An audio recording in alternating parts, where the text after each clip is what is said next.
So what's remarkable to me is that the Olympic Games actually started 700 or so before Christ, right? So that's like 2,700 years ago. And apparently it happened every 4 years. The only people that could compete were free men. So you had to be free and you had to be Greek. Oh, that's right. And you had to be a man. Not only could women not participate, they couldn't even watch. Yep. They were not allowed, prohibited from being in the stadium, right? Exactly. Not fair. Not fair. Not fair at all. So what was Olympia like in terms of the history of this, as far as you know? And all right, well, I remember back to 700 BC. Yes, and when you were there. Yes, thank you. And it was actually like a giant sanctuary. I mean, we can get the feel of that, the awe of all the structures, or how large it was as we walked all around Olympia, where all the different temples to the gods had been, or the different gymnasiums, or the tracks, and the hot baths and cold baths and everything else. It was just huge.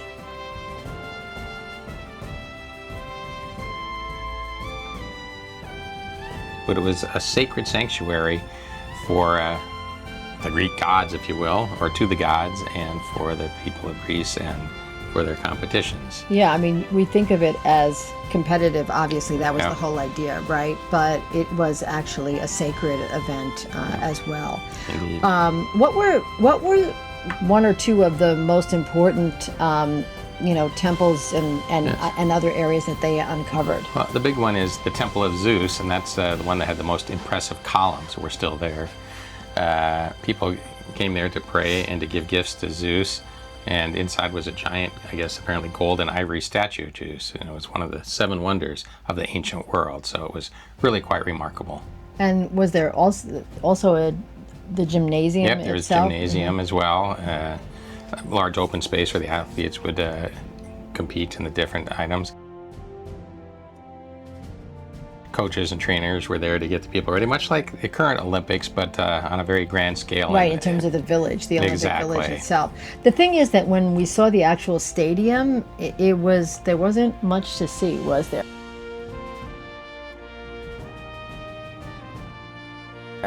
Nope. I mean, it was supposed to hold 40,000 people at the time, but it was just a large, I guess, oval, if you will, with a few stone bleachers. But not much else. It was just sloping hillsides on either side of the majority of the stadium. But that is where they held the foot races and the wrestling and the boxing and the long jump and the javelin. And discus throw. Yes. Yep. Chariot races were done in another area. So, a hippodrome.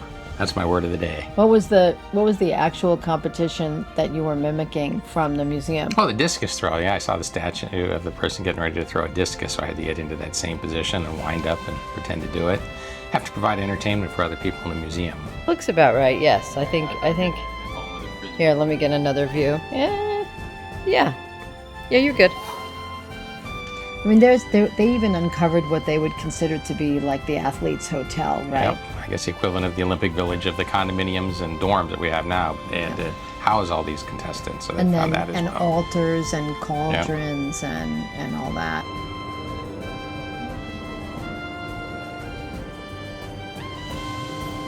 Very cool. Very many artifacts found there. Is there anything that they knew from? Remember those bronze writings? Did those bronze writings have anything about the actual oath? To follow the rules and all that sort of thing. I tried to read it, but it was all Greek to me. Dun, dun. We knew that was coming. Yes. Ancient Greek, no less. They did the opening ceremony much like they do the opening ceremonies now.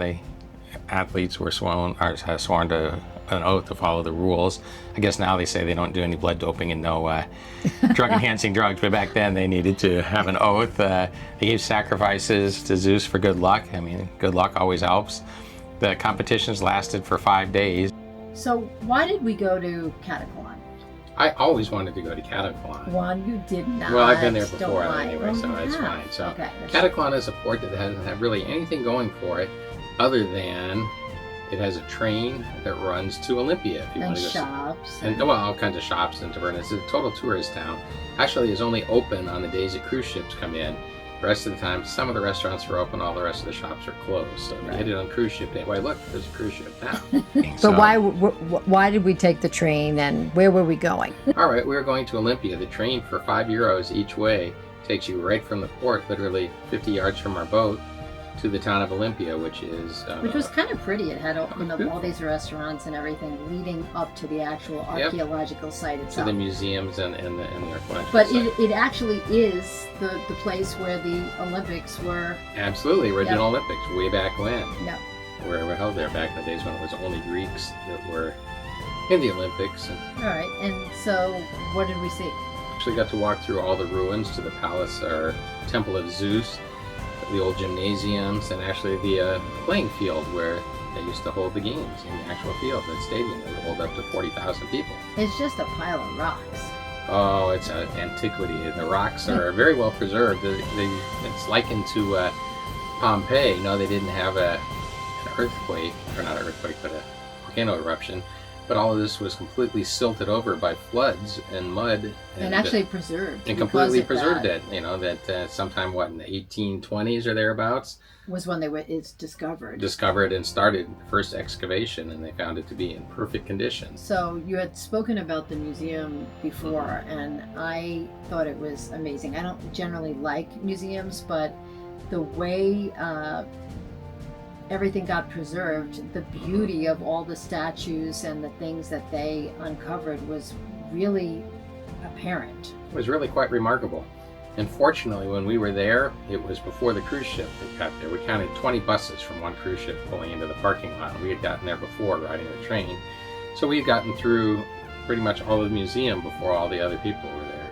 I'd been on a cruise ship and to the museums there 7 years ago, and it was standing room only. You could barely get to the front to see the statues. So we were very fortunate.